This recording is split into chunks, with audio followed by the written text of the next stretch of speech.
This is my first ever recorded Wi-Fi battle. It's against a player named D3VIN, and he's running a Sandstorm team. And I'm just messing around with some stuff that I really liked from the 5th generation, and I brought in my Brailleum.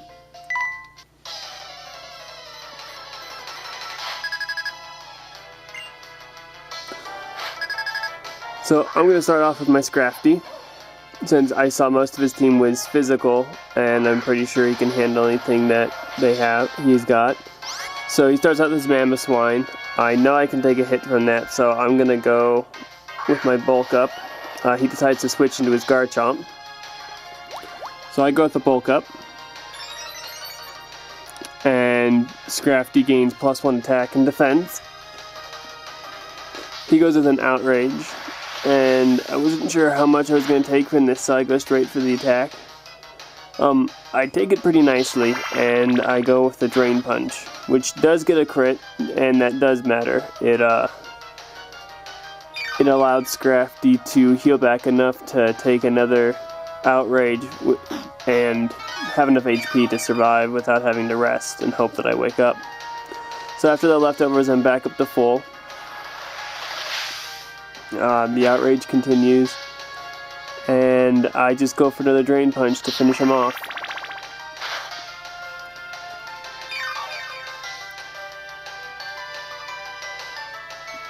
So yeah, Garchomp down.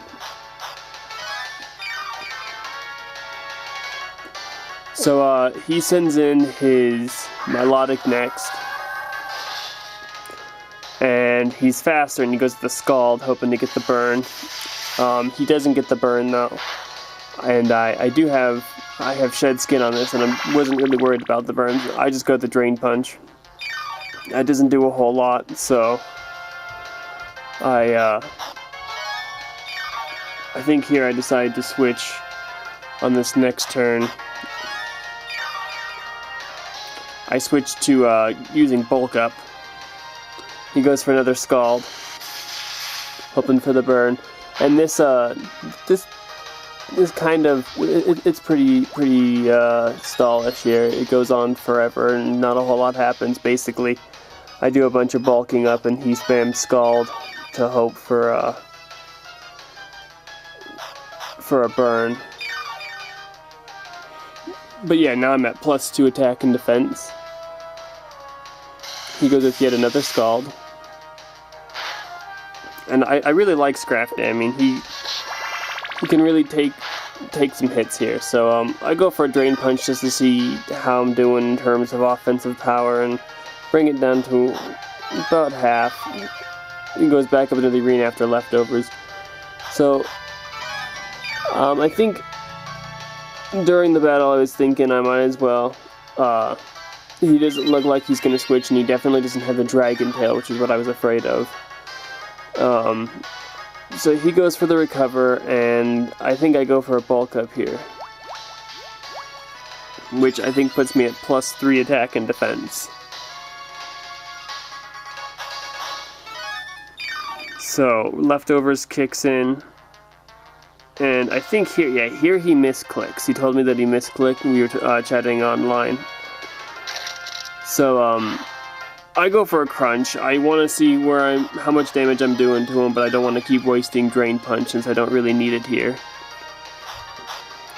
So I'm doing okay damage. So he goes for another Scald, hoping for the burn. He gets really unlucky in this match. He doesn't get the burn particularly quickly. So I'm at +4 attack and defense now with that Bulk Up.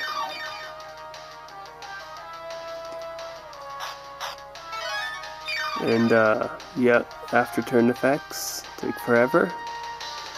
So he goes for another Scald here, and I'm sponging these hits pretty nicely. So I hit him with a Crunch. I'm not gonna do anything. I was hoping for the knockout, and I didn't get it. So I know he's going to recover next turn, so I go for another Bulk Up.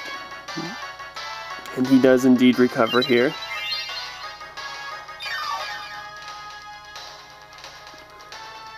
And as his HP goes back up, I just do another bulk up, so I'm at +5 attack and +5 defense.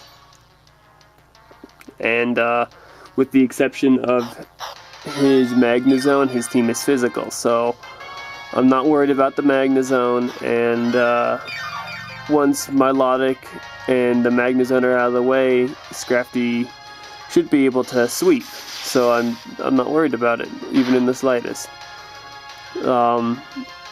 So he goes for a Scald, I go for a Crunch. I'm hoping for the KO again or the defense drop, but again he barely survives and recovers a bit of HP as leftovers there. And I'm expecting the recover, but he just goes ahead and Scalds. And I think I actually just hit him with a Crunch here, but he does get the burn finally. Which, well, I wasn't really worried about it.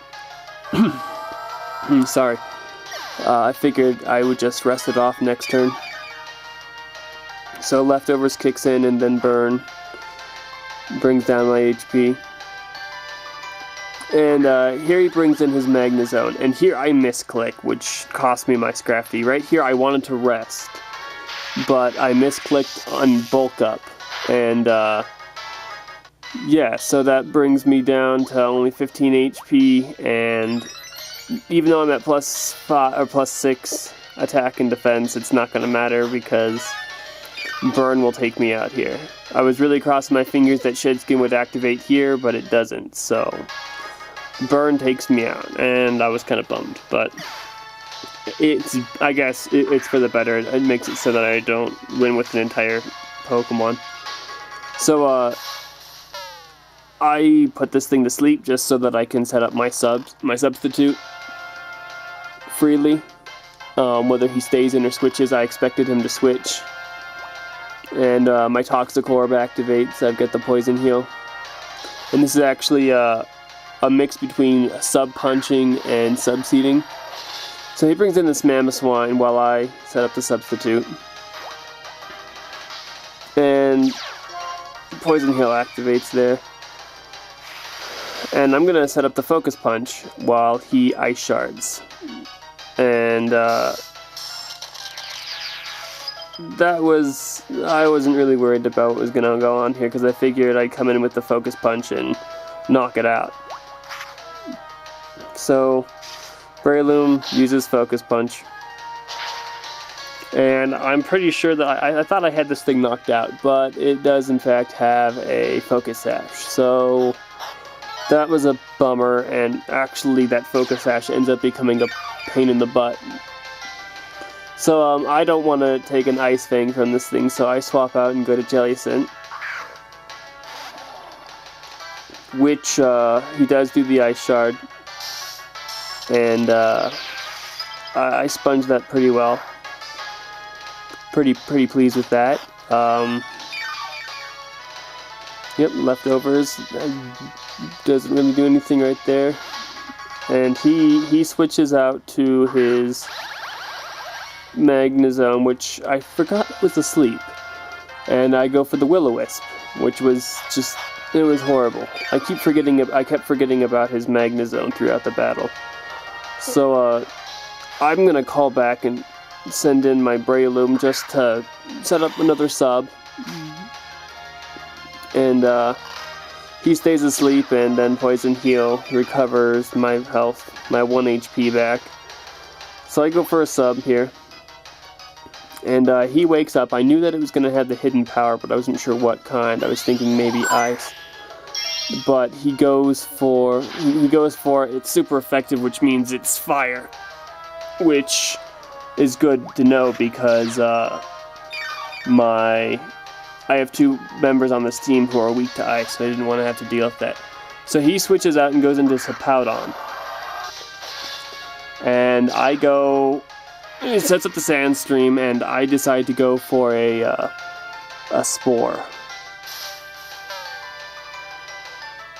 So now his Hippowdon is asleep, and I'm hurt by the Sandstorm, and then Poison Heal activates. I'm gonna call Breloom back here and send him my Gligar. And this is a Evolite Rock Polish Sword Dance Baton Passer, and then it's got Earthquake as its final move.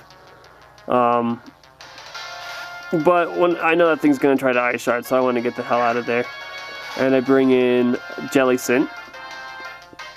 And he does in fact Ice Shard, and again Jellicent just he sponges that like it's nobody's business. Unfortunately, the Sandstorm is going to negate my my leftovers, and I know he's going to go into probably the Magna Zone here, so I just go with a Scald.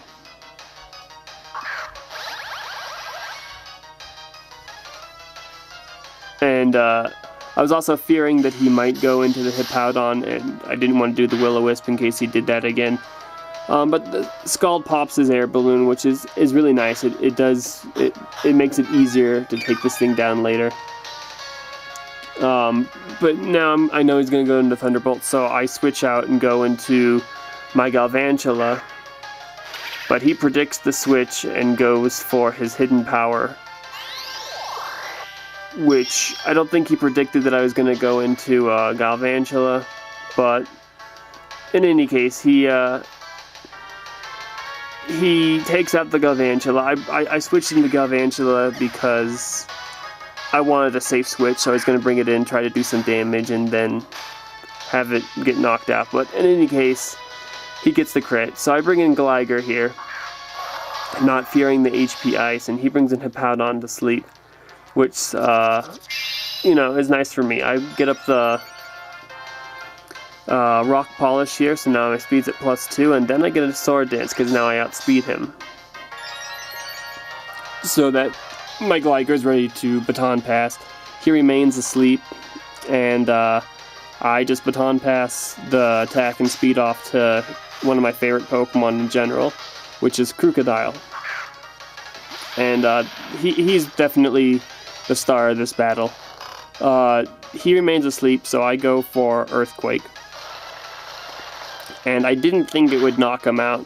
I had hoped, but even with the +2 attack, the Hippowdon's bulky.